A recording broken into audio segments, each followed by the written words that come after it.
Main character Amitabh Bachchan के खून में इस फिल्म में मिठास कम है, और सबके जो भी रिलेशनशिप हैं इस फिल्म में कुछ स्वीट रिलेशनशिप नहीं है, और एक तरह की सार्कास्टिक रिलेशनशिप्स है। कॉमेडी उसी पे बेस किया है।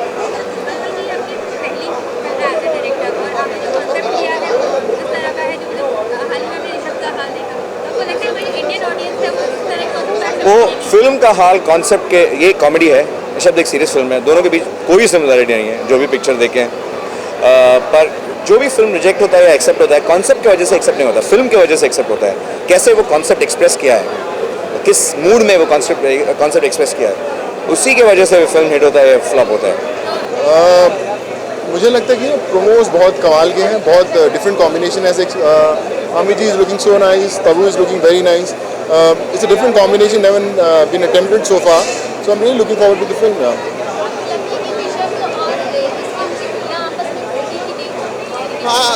I think it's a different film. Rishabh का प्रमोशन अलग था, इसका प्रमोशन अलग है, और I think the odd combination definitely is going to work for this film now.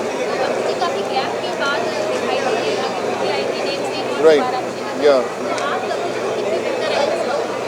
I think Tabu is one of the brilliant. मैंने उनके साथ काम किया है तबू के साथ, और she is a very competitive actor and really great human being. और जो भी वो करती हैं बेस्ट करती हैं, और I'm sure चीनी कम में she is going to be the one of the best.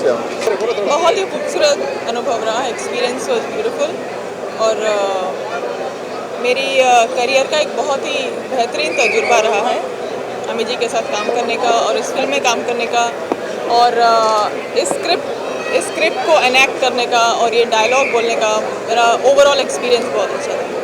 Amit ji एक बहुत ही उम्दा कलाकारों में से एक है, और आपका भी यही अनुभव फिल्म में देखने को मिला है, देखा है। तो अगर बात की जाए कि अमित जी के जो डिफरेंट कैरेक्टर्स इस फिल्म में दिखाए गए हैं, कभी गुस्सा, कभी मजाक, कभी सीरियस, तो उनके बारे में आप किस तरीके की बात करेंगे? किस तरीके के एक्टर हैं आज भी? उनके बारे में मैं क्या कह सकती हूँ, उनके बारे में दुनिया कह चुकी है, और उनके बारे में कुछ भी कहना मेरे लिए सही नहीं। वेल आई थिंक बहुत ही अच्छी फिल्म होगी, and I like the director. मैंने उनकी कुछ साउथ की फिल्में देखी हैं, और ऑफ कोर्स अमिताभ जी हैं, Tabu is one of my favourites, and अभी कुछ ही दिन पहले मैं उनको कह रही थी कि मैं प्रीमियर पे ज़रूर जाऊंगी, and I would love to see you there. And Paresh Rawal, I have already work with Paresh ji, तो आई एम वेरी एक्साइटेड कि I will go and watch their movies. And 3 जन हैं, I think the story revolves around them, so देखते हैं क्या होगा। young old man and young girl, falling in love. You think that will appeal to an audience in Indian audience? Well, I can't comment on this right now.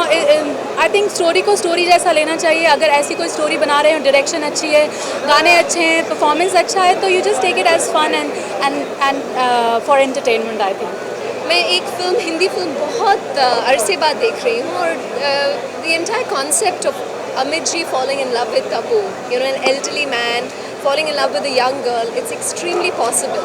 But every time I've seen that, it's not really been presented in a beautiful way. But in Chini Kam, I really see the subtlety and real romance. Also the scene where Amit ji is asking for Tabu's hand to Paresh Rawal, and when Paresh ji is supposed to be younger than the groom. So it's really funny concept, and also just waiting to see all these 3 fabulous talented actors together.